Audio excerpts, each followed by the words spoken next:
में काउंट होती है, इसीलिए यहाँ सीजर बनी होती है, तो ये पेज कट जाएगा। जो टिप्स है ये बहुत जरूरी है आपके लिए।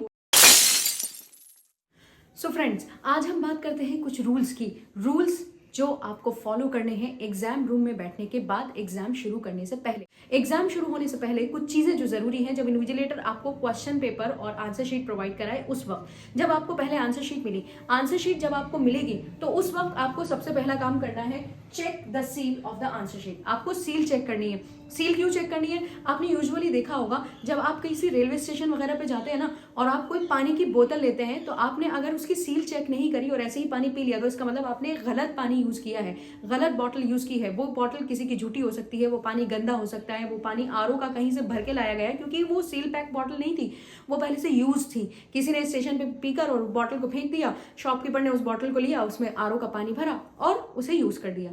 ठीक है, तो आपने एक सील ना चेक करने की वजह से आपने एक गलती कर दी। तो यहां पर भी सेम चीज अप्लाई होती है। अगर सील खुली हुई है पहले से ही, तो तुरंत इमीडिएटली आप इन्विजिलेटर को इन्फॉर्म करिए कि मैम मुझे दूसरी शीट दे दीजिए, इसकी सील खुली है, या फिर मैं इसी को यूज कर लूं, आप मुझे इसका कंसेंट दे दीजिए। टीचर कहेगा, इन्विजिलेटर कहेगा कि कर लो तो कर लेना, अदरवाइज दूसरी शीट आपको प्रोवाइड कराई जाएगी। दूसरी चीज of the answer sheet without opening the seal. Seal को खोलने से पहले आपको क्या करना होता है? सबसे पहले आपको पेजेस काउंट करने होते हैं आंसर शीट के।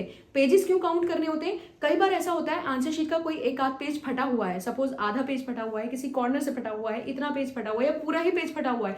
तो अगर ऐसा हुआ तो आपकी जो शीट है, आपकी जो आंसर शीट है, वो यूएफएम में काउंट होती है। फ्रेंड्स, यूएफएम जानते हैं आप? अनफेयर मींस अगर आपकी कॉपी सीबीएसई ने यूएफएम में डाल दी, दैट मींस आपकी कॉपी रिजेक्ट, कैंसिल, आपका एग्जाम रद्द हो जाएगा, आप पास नहीं कर पाएंगे ये क्लास, आपको दोबारा ये क्लास रिपीट करनी पड़ेगी। इसलिए बहुत जरूरी है कि आप पेजेस काउंट कर लें, क्योंकि पेज फटे होने से वो यूएफएम में जाता है। और वो यूएफएम में क्यों जाता है, रीजन बता देती हूँ आपको। इसका रीजन ये है, वो यूएफएम में इसलिए जाता है क्योंकि सीबीएसई कंसिडर करता है अगर पेज फटा हुआ हो कि कहीं ऐसा तो नहीं कि बच्चे ने चीटिंग की हो, पेज पे कुछ लिखकर किसी को पास कर दिया हो। इसलिए प्लीज पहले पेजेस को काउंट कर लेना, सील खोले बिना। सील खोलनी नहीं है, क्योंकि अगर पेज कहीं से फटा हुआ तो आपको सील पैक की कॉपी रिटर्न करनी है, इसलिए सील ओपन किए बिना ही आपको पेजेस को काउंट करना है। और ये जो टिप्स है ये बहुत जरूरी है आपके लिए बोर्ड एग्जाम्स में फॉलो करने के लिए। इस वीडियो को लास्ट तक देखेंगे तो आपको एक वैल्यूएबल इंफॉर्मेशन मिलेगी।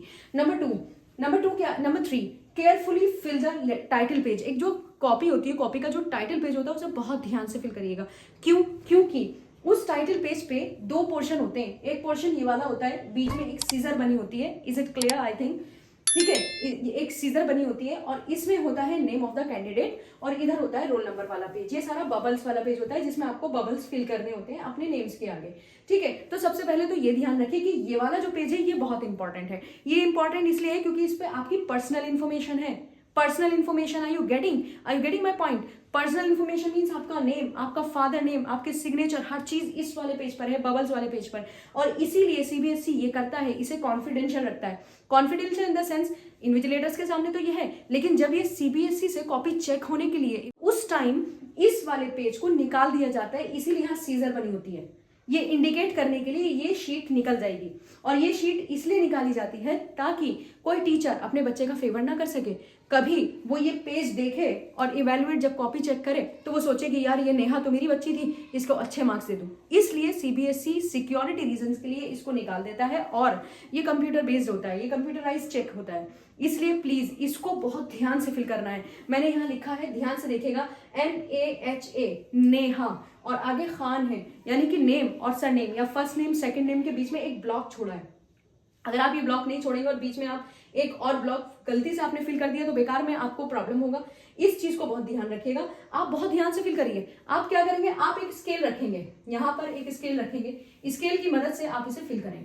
ठीक है, तो ये गलत नहीं होगा। उसके बाद रोल नंबर है, नीचे आपका नेम है, सिग्नेचर है, वो आपको बहुत ध्यान से फिल करना है। अब आ जाइए इस साइड पर। इस साइड पर जो कॉमन मिस्टेक्स बच्चे करते हैं, कॉमन मिस्टेक्स जो करते हैं वो ये करते हैं, एक तो वो सब्जेक्ट एकदम नहीं देखते, वो सोचते हैं नेम है तो नेम लिख देते हैं। नहीं, पहले ध्यान से पढ़िए, बी कंफर्टेबल, पहले उसे ध्यान से पढ़िए। देखिए यहाँ सब्जेक्ट है, सब्जेक्ट पूरा नाम लिखे। सपोज जैसे सब्जेक्ट हिंदी का होता है तो हिंदी इलेक्टिव पूरा नाम, खाली हिंदी नहीं लिखना है। इंफॉर्मेशन टेक्नोलॉजी, आईटी मत लिखिए, इंफॉर्मेशन टेक्नोलॉजी लिखिए। ठीक है, इंग्लिश है, English core, English language and literature, पूरा नाम लिखिए सब्जेक्ट का। वो लिखने के बाद यहाँ पर सब्जेक्ट कोड है, यहाँ पर डे और डेट है। इसमें देख लीजिए ध्यान से, जो मैं आपको दिखाना चाह रही हूँ वो ये पॉइंट है। डे और डेट में बच्चे क्या करते हैं, बच्चे अक्सर डे और डेट बहुत लंबी लिख देते हैं। नहीं, लंबी नहीं लिखनी है। यहाँ पर उनको सपोज लिखना है सैटरडे, यहाँ पर लिखना है उनको सैटरडे, और बीच में सैटरडे लिखने के बाद उनको डेट लिखनी है या डे लिखना है। ये डेट है, सॉरी, दिस इज डे।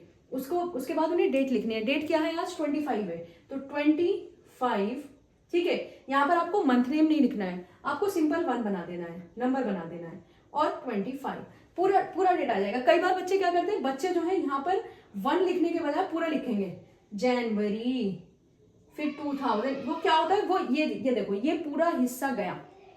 जब ये सीबीएसई में कॉपी जाएगी तो ये पेज कट जाएगा, तो फिर आपकी डेट कहाँ नजर आएगी। और अगर कोई डेट नजर नहीं आ रही तो वो शक के दायरे में है, वो कॉपी शक के दायरे में है।